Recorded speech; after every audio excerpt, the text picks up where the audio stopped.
This is, guys, the last part in lesson 2.2. Partial fraction decomposition, and I still have the piecewise function. So I need to decompose this fraction to two partial fractions. When I say two partial fractions, it means it should be addition or subtraction of two fractions, and the denominator should be degree 1. So if I want to decompose this one, first step, I need to take the denominator and factorize it. Already we took in the preceding lessons, all the preceding that we took, how do we factorize a quadratic equation? So I find the roots. If x is equal 1 is a root, it means that x minus 1 is a factor. If x minus 2, as x2 is a root, it means x minus 2 is a factor, and you need to be careful. A is 1 here. The factorized form is a factor of x minus x1 times x minus x2. So the factorized form of x squared minus 3x plus 2 is x minus 1 times x minus 2. It means that I need to try to write 1 over x2 minus 3x plus 2 as 1 over x minus 2 plus b over x minus 1. This sign, the 3 equals, means identical. So I want to identify those two as equal. So to be able to identify it, I should here make same denominator. I need to write it as the same form. So I will multiply the first fraction by x minus 1, the second one by x minus 2, and now those denominators are the same. This is the factorized form, this is a developed form. So, and then I develop ax minus a plus bx minus 2. Then you assemble the coefficient of x together. So ax plus bx gives me as x as a factor, so a plus b. It means the coefficient of x is a plus b. And the constant here, it's minus a minus 2b. And then you compare. You look at here.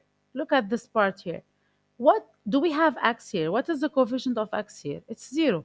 If I had here, for example, let's say 2x plus 4, it means that I will compare a plus b is equal to 2 and minus a minus 2b is equal to 4. And the system of equation, I will solve it to find a and b. But here it's 1. It means I don't have x. It means a plus b is 0. And what will be minus a minus 2b is equal to 1. And now I will have a system of two equations with two unknowns. How we can solve it? We can solve it by elimination. If you add those two equations, a minus a is 0, b minus 2b, it's minus b, 0 minus 1. Yeah, sorry, I'm adding a plus minus, so I have b minus 2b is, and then 0 plus 1, it's 1, so b is minus 1. And then if I got b minus 1, I can replace in this equation to find a. I got a1, and then now I was able to write 1 over x squared plus 3x plus 2 as partial fractions, 1 over x minus 2 minus 1 over x minus 1. So all the time the same thing. As I said, if the numerator, let's say the numerator was, as I said, 2x plus 4, it means a plus b, sorry guys, it's 2. Let's say this was my numerator. And I will have the second one, minus a minus 2b is 4. And then I will solve the system. I can add those two together. A minus a is 0, b minus 2b, it's minus b. 2 plus 4 is 6. It means b is minus 6. And then you replace, so a will be is equal to 8. And that's it. So b is minus 6, a is 8. And then my partial fraction will be 8 over x minus 2 minus 6 over x minus 1. So it's exactly the same. Nothing is complicated. Now let's move to the last part in this lesson. It's piecewise function. It comes from the word piece. So it's two pieces. It could be two pieces, three pieces, many. But now we're going to do two. What does mean piecewise function? It means that this function is defined on two different parts of the domain. For example, f of x equal x minus 4. I'm just fixing, I forgot to write x. For x bigger or equal than minus 3, it means on the part bigger or equal than 3, I need I have just x minus 4, so it's an equation of a line. And on the part less than 3, I have the parabola minus x minus 2 squared. To be able to draw this one, I need to take points bigger than minus 3 and less than 3, but I need to know where to replace it. If the question was to calculate f of minus 1, where I will replace x by minus 1, I need to see where minus 1 belongs, to which interval. Is it less than 3 or bigger than minus 3? It's less than 3, so I will replace it here. So I will have minus 1 minus 2, it's minus 3 squared, so it's 9, and there is a minus outside, so this one gives me minus 9. F of 0, where I will replace it. Is it less than 3 or bigger than 3? No, it's here. So f of 0, it gives me minus 4. F of 3, where I will replace it, here or here? In the first one, because the equal is here.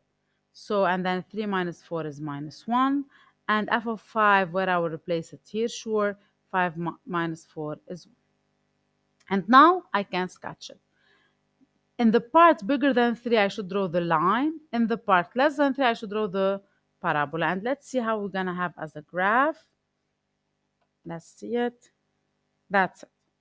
Now, so this is my, here this is the part that it will define the two different piecewise functions. So if I want to draw x equal minus 4, let's take some points. Let's take some point, x and y. We already did for x3, y is minus 1, so it's here. So it's going to start from here. So this point is not here, it's from here. I mean all this part. So this line will separate the two parts of the piecewise function. Let's take another point, but bigger. x4, y0. So that's it. So this is the part that I need from the line x is equal x minus 4. Sorry. So this is y is equal x minus 4. Y is equal x minus 4. Now I want to draw the parabola less than 3. So it should be in this part. Let's find the vertex first. What is the vertex? Do you remember? It's x minus h plus k. So it's 2, 0. So this is my vertex. Let's see this point, because 3, just the 3 is here, but a little bit less than 3. It's in the parabola. So if you take 2.9, it's there. So now let's continue. If you put just x3 to see if it's just, let's take another point. Okay, if it's here, it's minus 1, but it's undefined for it. But the 3 is, it's going to give me the same answer for the two values. And then if I take, for example, here 1. For x1, I have 1 minus 2. It's minus 1 squared, so minus 1. So for x1, so I have it here. So this is my parabola. It comes like this. Okay. And then I can take another value. If I take, if x is 0, what will be y? Minus 4. So this is a y-intercept. Then that's it. And then I continue my graph. So my piecewise function is represented by this half of the parabola, not half, a little bit more, this part, and then this part of the line here. And this is the graph of this piecewise function. What is the domain? It's R, because all the values of x are accepted from minus infinity to plus infinity.